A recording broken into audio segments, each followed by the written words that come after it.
Welcome back to Mark Your Calendar. I am here talking with Jasmine Christian and Atisha Wilson, and they are organizing a very fun event. It's set to happen a little later in the month on December 31st. Let me grab that for you. 21st, December 21st, and it's set to happen at the historic Addicts Theater. So tell me about this event. I know that Village Family does so much in the community every single month. How is this event different, and what are you hoping people buy in for, Jasmine? Village Family does do events every single month, providing resources, food, and clothes to support the community. And this event is different because it's bigger and better. So we're going to be at the Addicts Theater, giving back to the community. We'll have Santa, Mrs. Claus, the Grinch. We'll also be letting the community perform with talent. So we are looking for some more talent, but we really just want to give back to the community and support them, build them up, and make them feel good during the holiday season. I know, Natisha, you said that you guys have been doing this for over a decade now, and this is with Village Family. Tell me about Village Family, what you guys do, and what you're hoping to do during the holidays and also into the new year. Yes, we started in 2014. What we do is we partner with the best individuals, businesses, corporations, so that we can provide the best resources to those who come to us in need. We started at 543 East Little Creek Road with our church. Now we're at partner with First Calvary Baptist Church right across the street from the Addicts Theater under Pastor Brandon Darren. And so what we do is we operate under the SAFE initiative. And what that does is we work to focus on keeping our community safe, active, fed, and educated. So we operate under that when we're connecting with our community partners. So we work under that initiative. So we connect with the best partners, whether it's health agencies that can keep them, give them the health awareness, educate them with financial literacy, educators and everything. And those that it's all inclusive. We don't turn anyone away. And it's not just about the holidays. There's need. What does need look like? These resources are needed year round. So that's what we do when we love up on our community every single month. So you have the Santa is Coming Meals and More.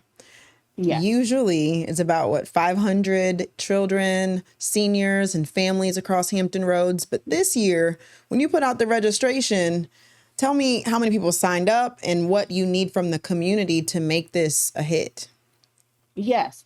When we originally put it out, it's 300, 500. We put it out 500, the slots quickly filled up. So we had to open up just in case, some, don't show up, but it quickly, we didn't expect the registration to fill immediately. 700, we have over 700 families registered. So at this point, we don't need any more, referrals. We would love to, have the open door all inclusive, but at this point, we don't need, any more referrals or registrations. They're not just coming for the gifts.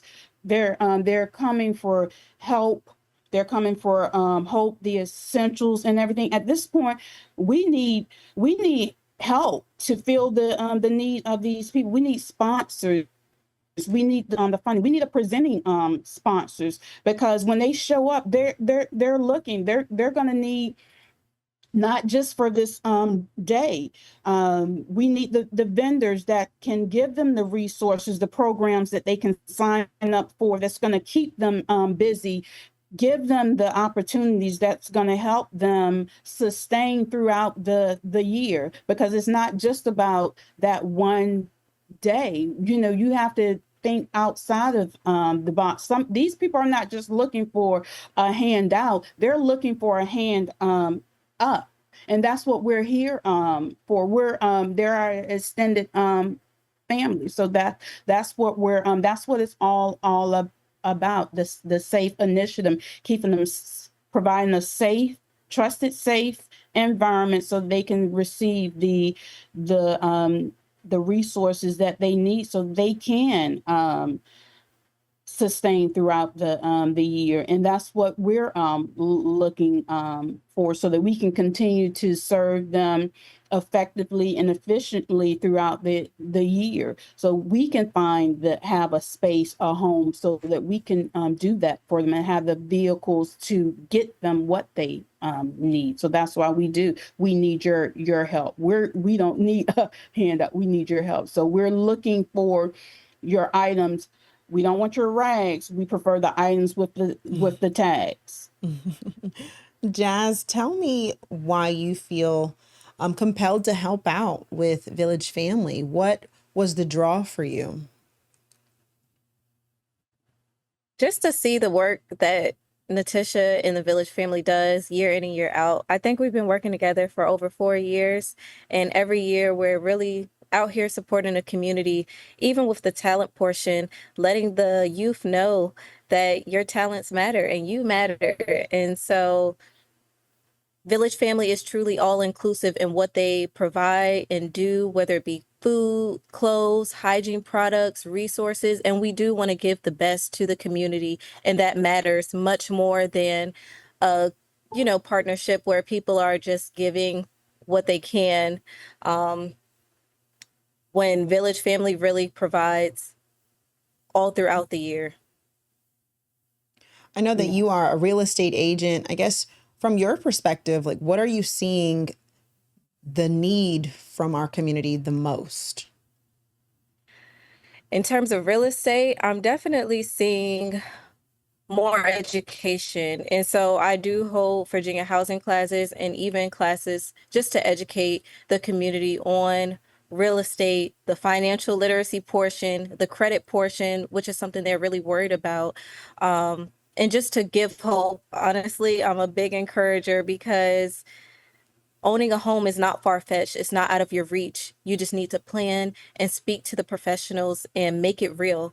And so I think that encouragement is definitely big, but also just the resources and the knowledge. So I try to put that out there as much as possible versus the cool tour walkthrough videos. Yes, I do those too, but I'm really big on making sure that you understand the process and you're very educated and you feel empowered when you're going to purchase real estate, whether it be residential or commercial.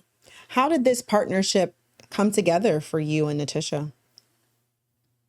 I started doing events, honestly, to educate the community and then bring other businesses together. I love supporting small businesses.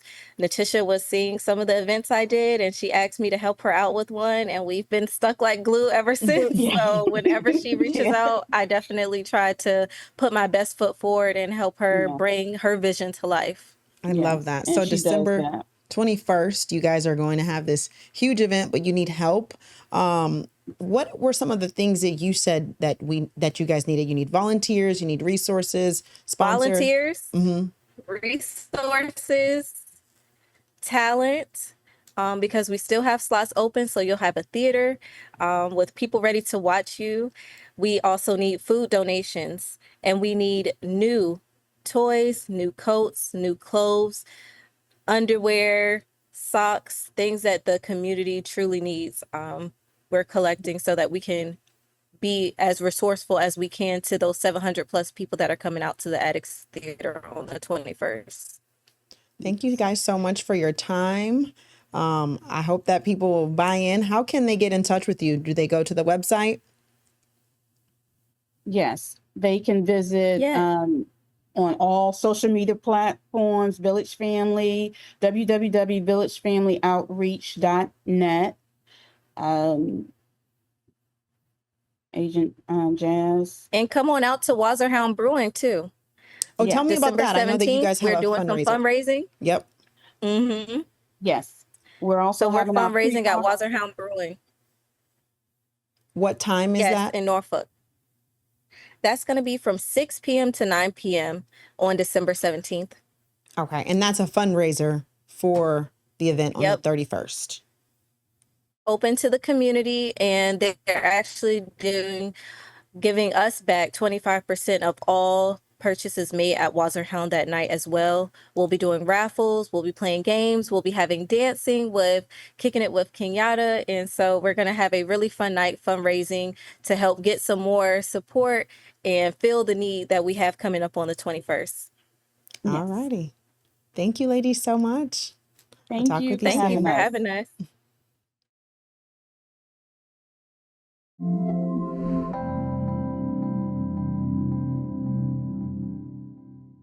So tell me about this national competition that you guys are in. I know it's going to be featured on Hulu in the middle of December.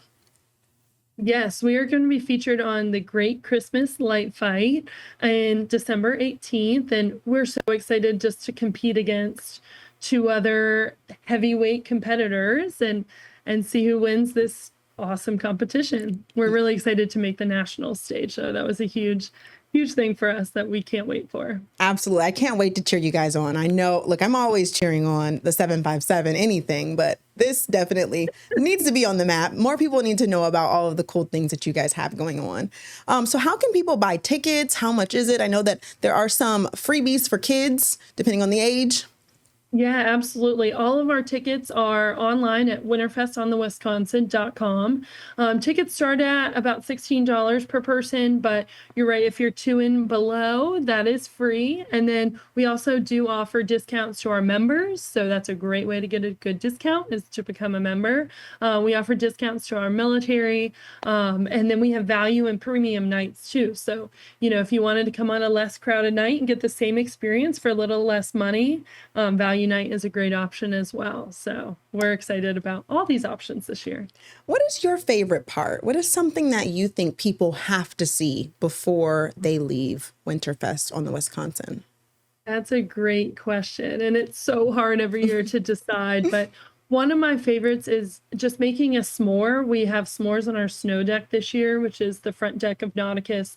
And you can just sit there with your friends, warm up a little bit, and admire these beautiful lights while having a nice treat. And that's just, something special that you can do. And I love making a good s'more. And that's always need an excuse for that. I mean, it makes it real. Like it's the holidays when you have s'mores, Right. I'm like, oh, now I'm feeling in the spirit. I love it. And I think this would be a great gift, if you're thinking of a gift idea and a great way to spend time with family. So very good idea. But thank you so much for coming on Mark Your Calendar. I can't wait to come out and check it out and see it for myself up close and personal. And I appreciate all the work that you guys are doing to put up 2 million lights plus over at the Wisconsin.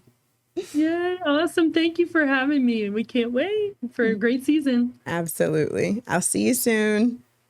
All right. Bye-bye.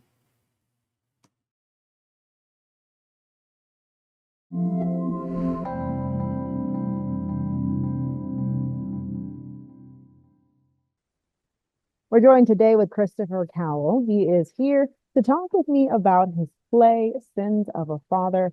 I know that you guys have a big show at the end of December at Addicts Theater. When you see how people respond to Sins of a Father and when you see them watching, what do you hope goes through their mind? Um, there's a lot of things with that question actually. Because me, I'm just sitting back in the moment, just watching everybody and just, just in awe that, this big production that we've worked so hard to put on is actually coming, to life. But when I do sit back and I watch the audience watch the show, I just hope that they get the message that's in the multiple messages that's in the play. You know what I mean? Especially, forgiveness of self, because we walk through life holding so much on our shoulders and not really understanding the true concept of forgiving oneself, or how that works. So I hope one of the biggest lessons and one of the biggest things that people get from the play is just learning how to give yourself a little bit more grace and mercy, and learning how to, forgive yourself and others that have hurt you in this life. You wrote and direct this play. Yes. What was the message that you want people to know from this? Um, on the writing and directing side, it's primarily, I just want everybody to understand and to know that if you have a dream, if you have something that's in your heart, something that you just wake up thinking about, go for it, shoot for it. I promise you, you're all that you'll need to accomplish your dreams. I'm proof of it. Um, so it's coming from somebody who's done the work, who's gone through the valleys, who's experienced the lows and the highs. You got it. You can do it. If I did it, you can do it. If it was done for me, it can be done for you. So just a hope of inspiration, just a piece of inspiration for everybody to follow their dreams and, break the box, get out of the matrix a little bit, if you will, and do your thing and make a difference in somebody's life while you're doing it. Give me a brief overview of the play. What is something that you want people to know before they come out? It is a full production. It's not an hour and a half. It's not a fly by night kind of thing. Like we were discussing earlier, we've been doing this for about 10 years, and this is a full on theater production. You are getting a show, not half a show, not a quarter of a show. You're getting that as far as time is concerned, but it's an emotional roller coaster as well. It's not the time. You're not bored either. Um, So it's a full experience, a full theater experience for everybody to come out and enjoy. It is 16 plus. Feel free to bring your children, but I need everybody to understand that this is the topics that we're touching on is real life and more so geared to, that 16, 17, 18 on up time frame in life. So just come ready to have a good time, ready to experience a couple of things, ready to learn how to forgive yourself and just laugh and have a good time. You know, you said that this is 16 and up, but these are the conversations that you probably Right, should be having with your students around that time. right, Talk with me right. about the importance of males sharing their story, whether it be surviving trauma, sexual abuse, or any kind of abuse. Um, Males, it's really important. I mean, I was trying to find a way to put it as eloquently as possible, but no, man, it's we have to do better, and we have to break that cycle. When I say we, I'm talking about males. We have to do better with breaking the generational curses, breaking the cycles, and breaking the ideologies of, okay, well, men, even though we go through certain things, we're not allowed to talk about it. We're not allowed to cry. We're not allowed to have feelings or be on an emotional roller coaster. Like we're not human beings. It's just time to break that because if we don't, we're just going to continue down the same path that we've been down. We're going to continue to create the same type of males that have been created. And, your story as a male could easily break that cycle and open up the door for somebody else to tell their story. Case in point, when we first did the play, um, there were so many different men that came out and was just like, bro, thank you for giving us a voice. Thank you for, being that person to brave enough to stand up and say something. Second show came along, same thing, even more people. Third show, and it just kept happening. So it's very, very, very important. I've never seen, and I was in the military, I've never seen so many, men cry when it comes to a story in my life. So that's why I know that like if we just continue to uplift each other and support each other, that cycle can and will be broken, but we have to take the first steps first. Has this play been somewhat therapeutic for you as well? For me, yeah, it really has been. What started off as me just writing, because I love to write, just write. And I love stage plays to an extent. I know that sounds weird to say, but I love stage plays to an extent. Um, So I just decided to merge the two for me, for my therapy, for me to get what I do out there. You know what I mean? As far as my emotional and mental well-being. Um, but it blossomed and it it took off and now we're here. So yeah, no, give me a second. The question. Been therapeutic. Therapeutic. Thank you. Lord have mercy. But yeah, so yeah, it's been extremely therapeutic for me. Um, to watch it be therapy for other people and for me to, get how I feel out there on paper and out of my mind and somewhere else. So yeah, it's been extremely therapeutic, extremely therapeutic. So the play is this Friday, Saturday. excuse me, Saturday the 20th. Yes, I ma'am. was like, Yes, wait, nope. So it is ma'am. December 20th at Addicts Theater. What Correct. time? I know you guys have a celebrity host as well. Absolutely, yes. So Zeus Campbell, Top Rope Zeus, will be our host of the evening. Again, it is December 20th at the Addicts Theater on Church Street. Doors open at 6, and the show starts at 7. We're also having our brothers over at the Raphael Lodge number 162. We'll be having a coat drive. So we're doing a coat and winter clothing collection at the play, which starts at 6. So if you have any old clothes, any old coats, or anything like that, feel free to clean out the closet, bring it to us, and we'll go ahead and package it up. And on Monday, December 22nd, at the Richard Tucker Memorial Library out in Norfolk, that's when we'll be dispersing everything. So people can come by if they need coats for their kids or anything like that. All the donations that we collected on the 20th will be distributed on the 22nd at the library. So we have a couple of things going on. So yes, just join us December 20th. If you have any old clothing, please, our brothers over at Raphael Lodge 162 will be glad to take it off your hands. That starts at 6. The doors also open at 6 and the show promptly starts at 7. All right. Well, thank you so much for Thank feeding you. your soul in this way and really opening the door for a lot of men to come forward and feel seen and talk about Thank you. their experiences. Thank you. Thank you for having me. Thank you for the time. Thank you for the opportunity. I honestly do appreciate it. It's good to be home. It's great to be home.